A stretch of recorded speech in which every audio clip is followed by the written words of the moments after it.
Et salut à tous, on se retrouve pour l'épisode 3 du Modding Forge. Alors du coup, ce qu'on va faire aujourd'hui, on va s'occuper des blocs. Donc pour commencer, on va créer un nouveau package qu'on va nommer bloc à la racine de... Non.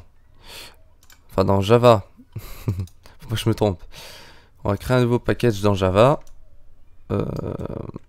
qu'on va appeler bloc. Voilà.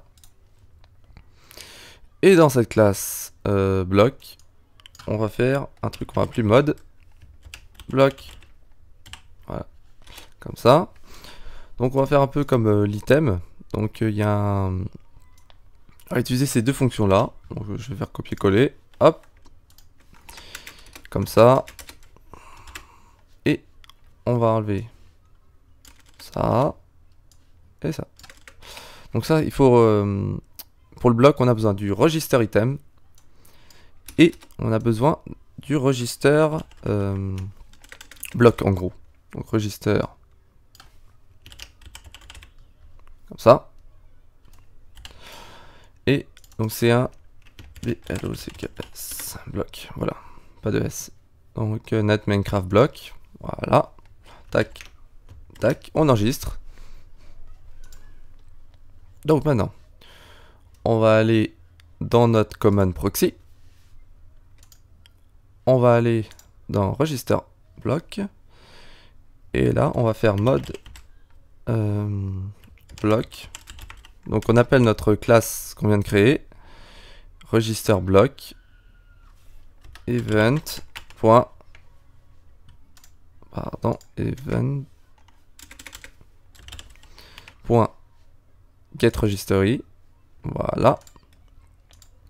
Et là on fait la même chose, mode bloc point register item. Voilà, avec event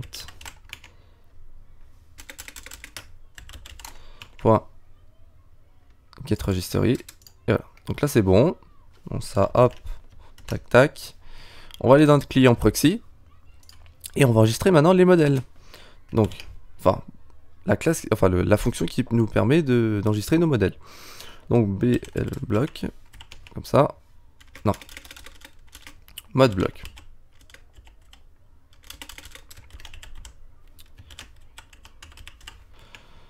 Et on va faire register modèle. Voilà.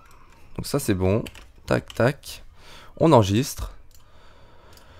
Maintenant, on va faire un bloc. Donc on va faire, je sais pas, un bloc qu'on va appeler compressed stone. Comme ça au moins, je sais pas, ça va bien dans le style. Hein. Je pense que ça sera bien. Donc bloc. Donc, comme la dernière fois, public, statique, final, bloc. Donc bloc underscore. Donc compressed stone. Comme ça. Il y a la new. Alors est-ce que je l'ai nommé comme ça? Ouais. Donc mode bloc et compressed stone. Je veux pas faire d'erreur cette fois. On va faire copier-coller. Cette fois, je ferai pas d'erreur. Oh, voilà. Donc là, on a créé notre variable en gros. Et maintenant, on va aller créer la classe qui lui est propre à ce bloc-là. Donc hop, on fait ça. Donc là, on va faire un bloc basique. S'il y a du temps à la fin de l'épisode, on fera un bloc container.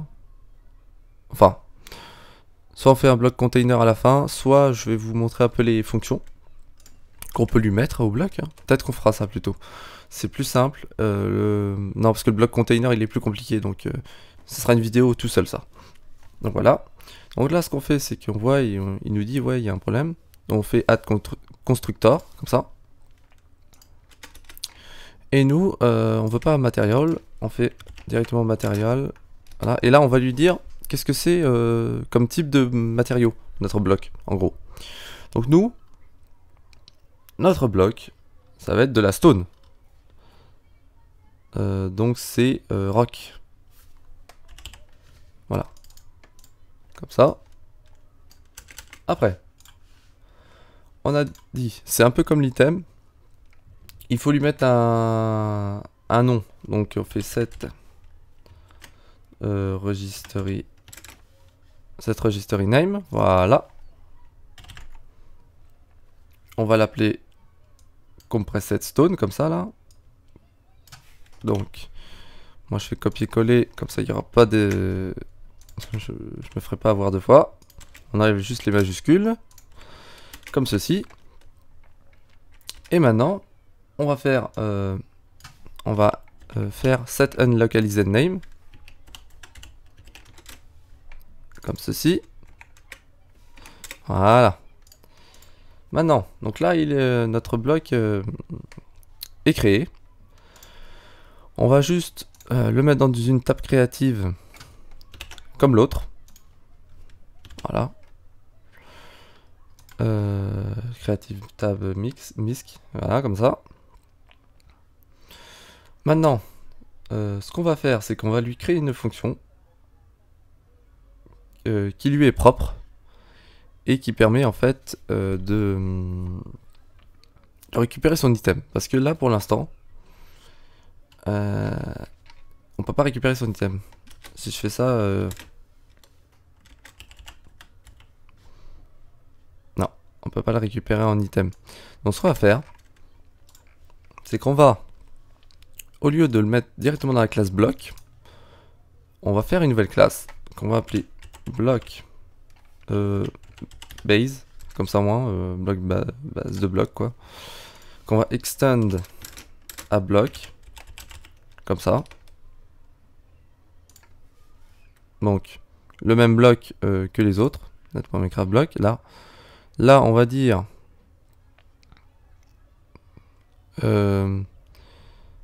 que on fait ça, donc ça on n'y touche pas. Et là on va créer un nouvel item qu'on va appeler, enfin on va créer un truc qu'on appelle, on va faire une variable qu'on va mettre, donc c'est item,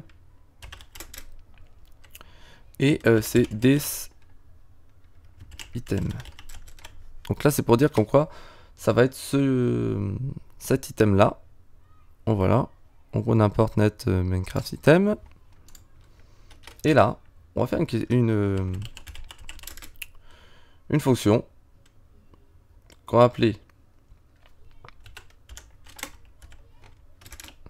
on va faire une public abstract item, get item, comme ceci. Voilà, donc là on fait abstract aussi sur la classe, sachant que je crois si je fais abstract je peux enlever ça. Non, je peux pas, je m'en souvenais plus. Donc voilà, donc on a this item, truc comme ça, donc on n'y touche plus. Donc là hop, on ferme ça, et là du coup on va faire bloc base. Voilà, et on va faire le premier implement method. Voilà, et donc là on va faire si this, donc là maintenant on peut aller chercher this item est égal à nul. Donc si on a un item nul, this item est égal à new item block. Donc ça c'est une classe qui est dans le package item block. Voilà, c'est ça. Et là-dedans, enfin dans le package item. Et donc là le bloc c'est this. Ok. Donc là voilà, c'est comme ça. Et là on return this item. Voilà. Donc s'il n'existe pas, hop, il va le créer. C'est l'avantage. Donc là maintenant, là on peut dire que notre bloc est terminé. En gros. Donc dans register bloc, on va faire Donc register.register, bloc compressed stone, et register pour register l'item, pareil, register bloc stone.get item. Ah oui, parce que là j'ai mis bloc, c'est bloc base du coup. Voilà. Et là on peut faire maintenant get item. Donc voilà. Est-ce qu'on lui enregistre le modèle? Non, on lui enregistrera après le modèle. Du coup, maintenant, on va lancer le jeu. Et on va voir ce que ça donne. Par l'instant que le jeu se lance. Donc j'ai fait une petite texture comme ça, là. À partir du bloc de stone, là. En fait, j'ai juste mis les contrastes un peu plus forts. Pour faire ça, en fait, pour récupérer la texture de la stone. Donc si vous voulez récupérer des textures, donc là, j'ai en fait, vous avez tout le fichier du jeu. Donc pour le faire, c'est que là au moins vous êtes dans le Forge Source, donc même les classes Forge, c'est-à-dire que si je vais voir Net, Minecraft, World, vous voyez, c'est tous les fichiers en Java, donc vous pouvez directement les regarder comme ça, voir comment c'est fait, ça vous sert de modèle. Et donc pour aller dans ces fichiers là, Minecraft, texture, bloc, voilà, donc là c'était là où il y avait tous les blocs. Donc pour aller dans ce fichier là, il suffit d'aller dans la librairie qui est là, non, dans référence librairie. Donc ce que vous faites, c'est que là, vous augmentez un petit peu la taille comme ça, et vous allez dans ce chemin d'accès, donc c'est .user, le nom de votre utilisateur, normalement ça va être marqué, .gradle, cache, Minecraft, net, Minecraft Forge, la version du Forge, snapshot, et après vous allez dans le dossier qui sera écrit là, donc moi j'y suis là-dedans, et vous allez voir le fichier qui s'appelle Forge Source, c'est un fichier jar, et vous l'ouvrez avec WinRAR, 7zip, celui que vous voulez, et après du coup vous pouvez aller dedans, regarder les textures et tout ça, parce que en fait vous pouvez pas les regarder directement ici, sinon ça bug. Mais par contre, ici, vous pouvez très bien regarder un bloc R, comment c'est fait. Oh, c'est fait comme ça. Donc voilà. Donc, bref. Donc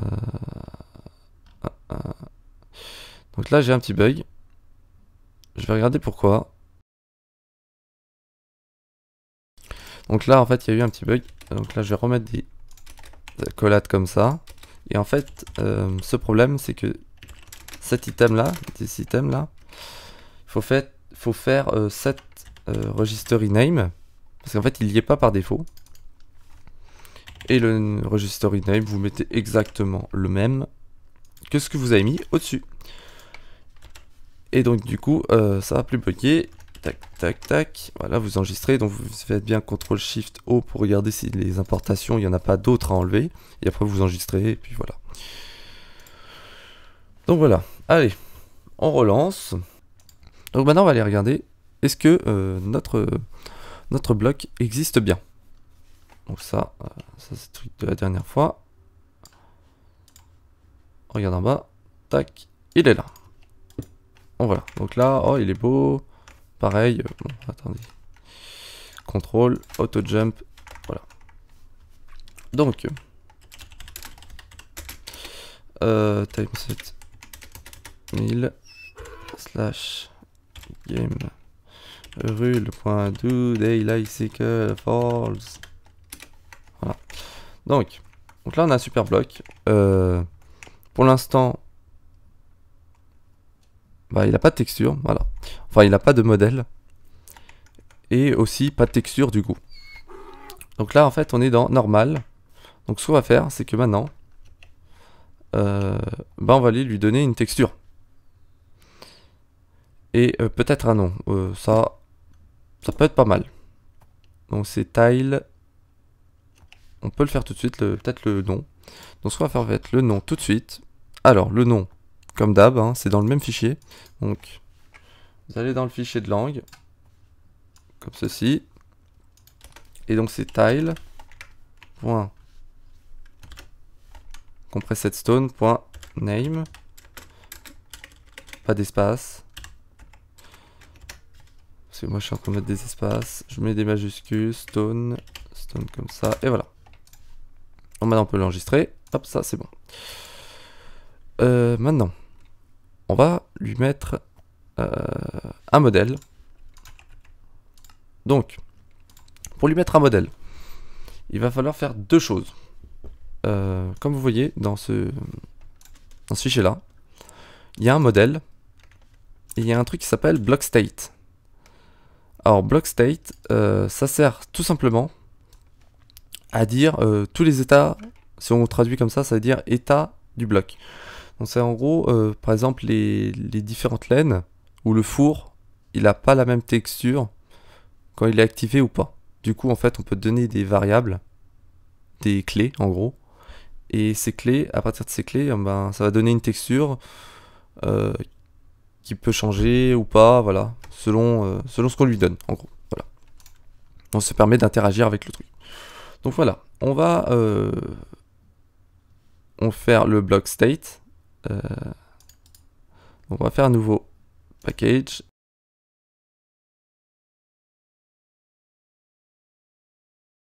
Donc voilà. Donc je prends le nom, pareil.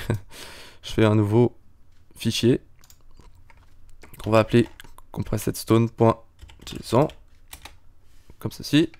Donc ce qu'on va faire, c'est qu'on va enlever ça. Ça ne sert à rien. Tout ça, ça sert à rien. Voilà, et ça, tac, tac.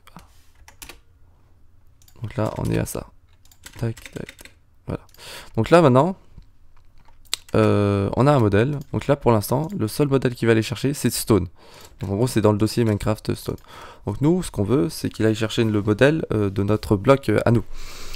Donc ce qu'on va faire, c'est qu'on va aller lui dire d'aller chercher le modèle qu'on va lui créer. Donc c'est dans tuto. 2 points, donc pour dire comme quoi on est dans notre mode, pareil que les autres. Hein. Et là on précède stone. Voilà. Donc on ne touche plus là. Là c'est une variante. Voilà. Et maintenant, ce qu'on va faire, c'est que on va lui faire un modèle. Donc le modèle va être comme ça. Donc ça va être parent block cube all. Donc en gros c'est pour dire comme quoi c'est un cube. Parce que par défaut c'est pas un cube. C'est un peu bizarre. Voilà. Donc ça va faire un nouveau fichier. Et là on va changer le répertoire à ce moment là. On va aller dans modèle. Et là on va aller bloc. D'après ce que je me rappelle, est-ce que c'est bloc avec un S? Je crois pas, bloc, voilà, c'est comme ça. Donc bloc, donc le nom de votre mode, modèle bloc, compressedstone.json, voilà. Donc on fait ça. Voilà. Donc du coup, il l'a mis dans un package tout seul. Est-ce qu'il y a ça qui a été mis donc ça, j'avais plus besoin. Ok, c'est bon. Donc là-dedans, on va mettre ça. Donc je vais faire copier-coller. Ça, comme ça. Et là, texture. Donc bloc. Et nous, ça va être...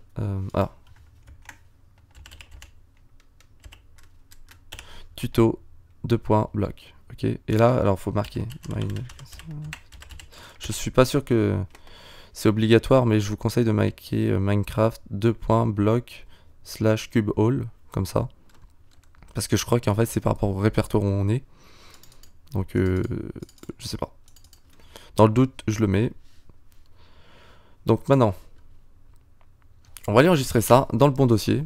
Donc on va aller dans notre fichier source, main, ressources, assets, tuto, texture. On fait un nouveau dossier. Blocks. Et là, on va appeler ça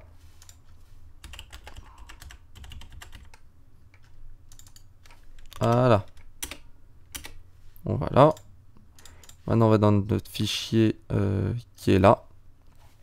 On marque ça. Compressed stone. Et voilà. Donc là, maintenant, en toute logique, tout fonctionne. On a un nom et une texture. Mais je vais vous le lancer. Et vous allez voir, il va manquer quelque chose. Donc, vous pouvez très bien créer un modèle comme ceci. Oh, très bien. Alors, je sais pas si vous entendez au son. Voilà. On entend bien le son du... C'est bien de la pierre. Voilà. Je vais juste baisser parce que sinon après je vais me faire... après ça va m'énerver. Donc il s'appelle bien Compressed Stone. Voilà. Et là il manque bien la texture de l'item. Donc on va faire en sorte que il aille chercher cette variable là de la variante. Donc on va faire copier. Et on va aller dans notre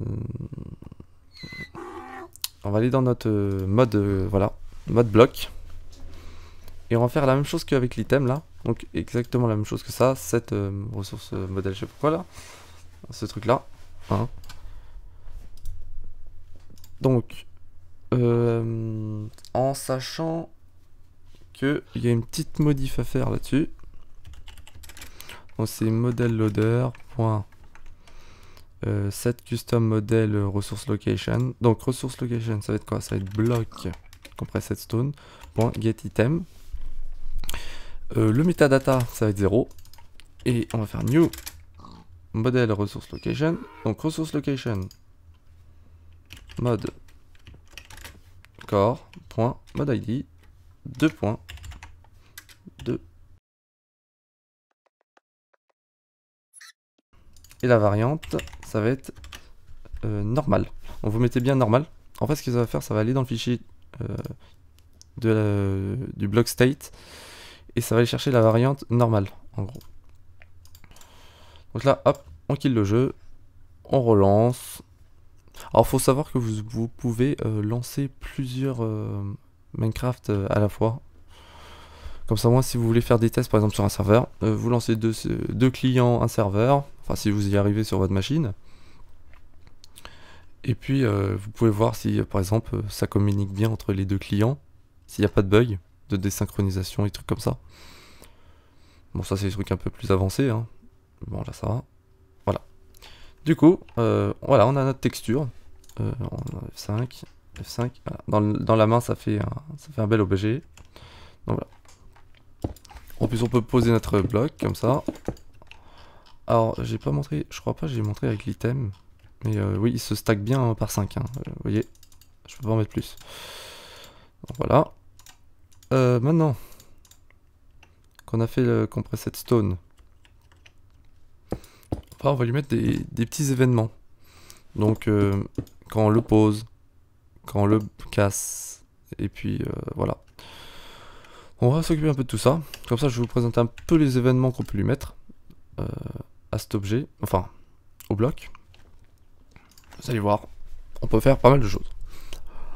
Donc voilà, donc on va enlever tout ce qui ne sert à rien. Voilà, ça, mode item pour l'instant, ça nous intéresse pas. Donc là-dedans, un truc que je vous ai pas montré, c'est le set harnest. Il y a le set harnest et il y a le set resistance. Donc le set harnest, c'est quand vous minez le bloc. Faut savoir que, par exemple, de la stone, si je vais mettre par exemple, on va voir la stone. Donc,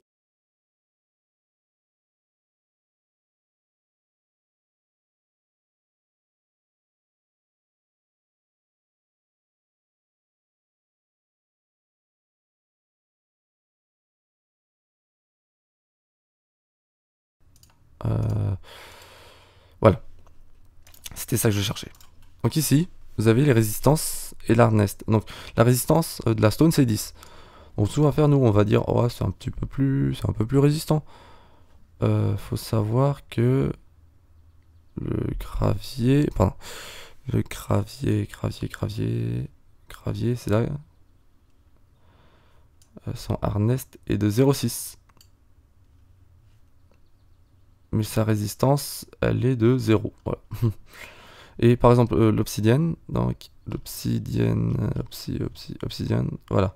Donc son hardness est de 50 et sa résistance est de 2000. Ce qu'on va faire, c'est qu'on va mettre à peu près la stone. Donc on va par exemple là mettre en hardness, on va mettre 2. C'est l'équivalent du bois. Et sa résistance va être de 12. Voilà. Hardness, on met 2. Alors on peut mettre 2.0f. C'est juste pour dire comme ça un flotte. Et 12.0f. Voilà. Flotte. Ça, hop, on peut l'enlever. Voilà, comme ça au moins, hop. Là, il est... Là, il va nous faire de la résistance en gros. Maintenant, on peut très bien lui dire set lighting level. Donc en gros, on peut faire un bloc qui émet de la lumière, sachant que par exemple, je recherche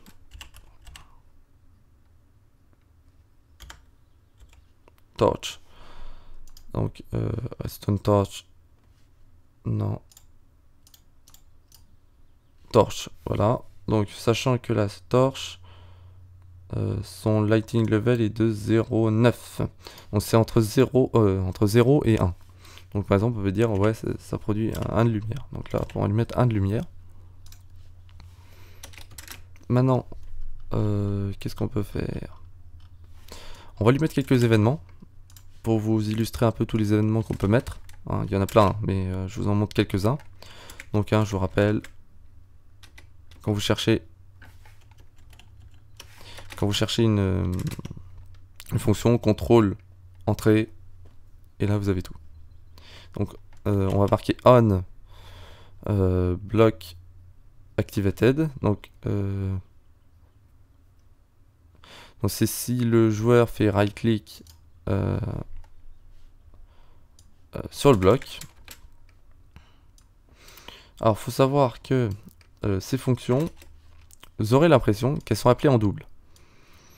Elles sont pas appelées en double, c'est juste qu'en fait elles sont appelées côté serveur et côté client. Donc si vous voulez juste côté serveur, vous faites world, vous faites world in comme ça, point is remote. Donc remote c'est pour dire qu'en vrai c'est côté en fait c'est côté client on va dire. Donc n'est pas remote. Et là on va faire player in. Voilà. Donc j'ai trouvé c'était text component string. Voilà. Donc en fait c'était celui-là. Non. Enfin c'est bon je l'ai trouvé. Donc c'est bon. Donc c'est ça. Et là alors ce que vous marquez dedans, on va lui dire on va marquer le nom de la fonction unblock activated. Voilà. Et on va faire quelques fonctions comme ça.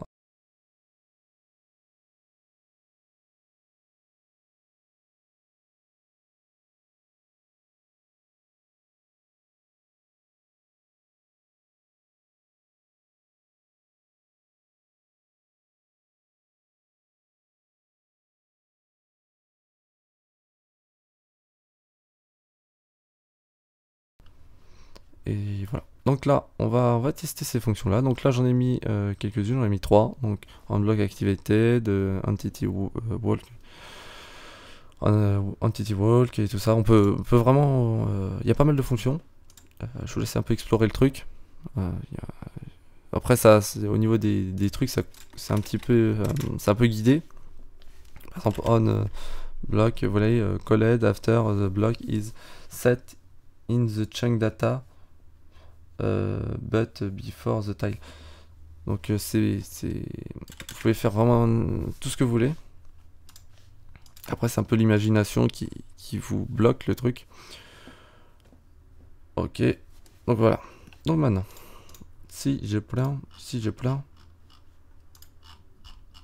bon c'était dans mes skins. Voilà. On fait cette stone. Voilà, ouais. Tac. Si je marque un texte, vous voyez. Il l'écrit 2 fois quand même, c'est pas grave. Donc là, tu vois. Donc si vous voyez bien, donc là, si je marche dessus, tac. Ah. Donc c'est appelé parce que je marche dessus. Après, je peux très bien dire, ouais, je vais tomber dessus. Donc, hop, tac, 2 bits. Donc je suis tombé de 8 blocs sur ce bloc là. Après, tac, ça me refait rebondir. C'est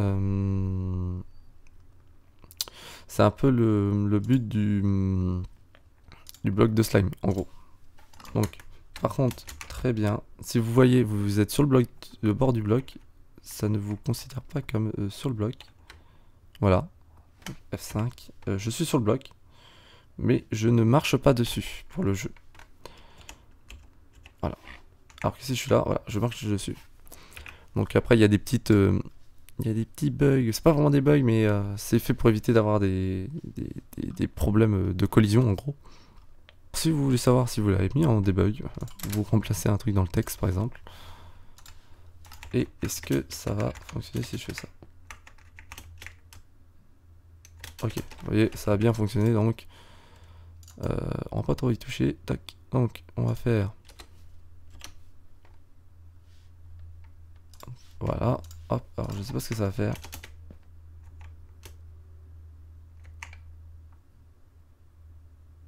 Ah oui, d'accord.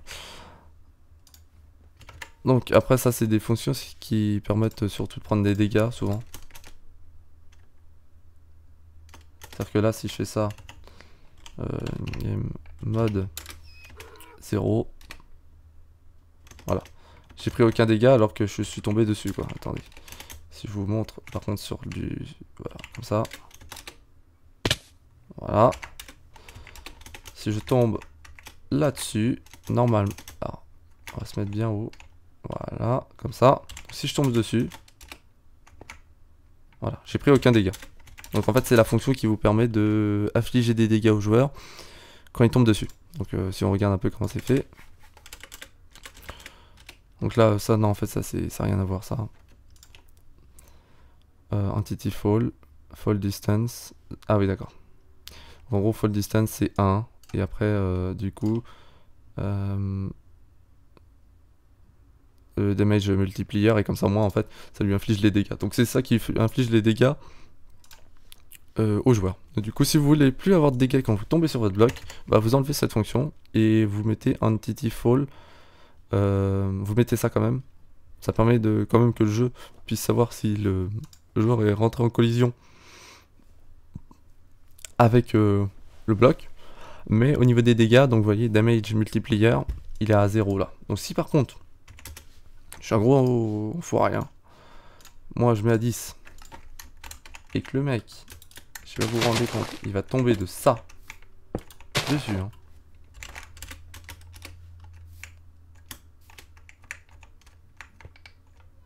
Donc faut juste quand même prendre un peu plus de dégâts. Hop. Je regarde. Voilà. Si je fais ça. Voilà. Vous voyez, vous pouvez faire un damage multiplier qui fait que le joueur, ça le tue. Voilà. Donc du coup, c'est tout pour cette vidéo. Des tile entity, donc en gros, par exemple, si je vous montre un truc qui a un tile entity, un four. Pour que ça fonctionne, un four, par exemple, pour qu'il y ait quand on met du minerai dedans avec, c'est quoi déjà, avec du coal, si je mets du coal dedans, ça fait ça. Mais quand je quitte le four, ça continue de faire ce process. Donc derrière, en fait, il y a un peu de logique. Et en fait, on va apprendre à voir comment faire un peu toute cette logique. Bon, je vous dis pas qu'on va faire une interface, tout ça, comme ça. Mais on va essayer de voir déjà comment ça fonctionne. Qu'est-ce qu'on peut enregistrer dessus. Et après, on va mettre des trucs un peu comme ça, là. Vous voyez, avec des trucs où, quand on marche dessus, ça va nous dire ce qu'il y avait dans l'entité, en gros. Voilà. Donc en gros, c'est des blocs qui sont un petit peu intelligents, on va dire. Donc, Du coup, on se retrouve dans la prochaine vidéo pour parler des blocs containers. Allez, ciao!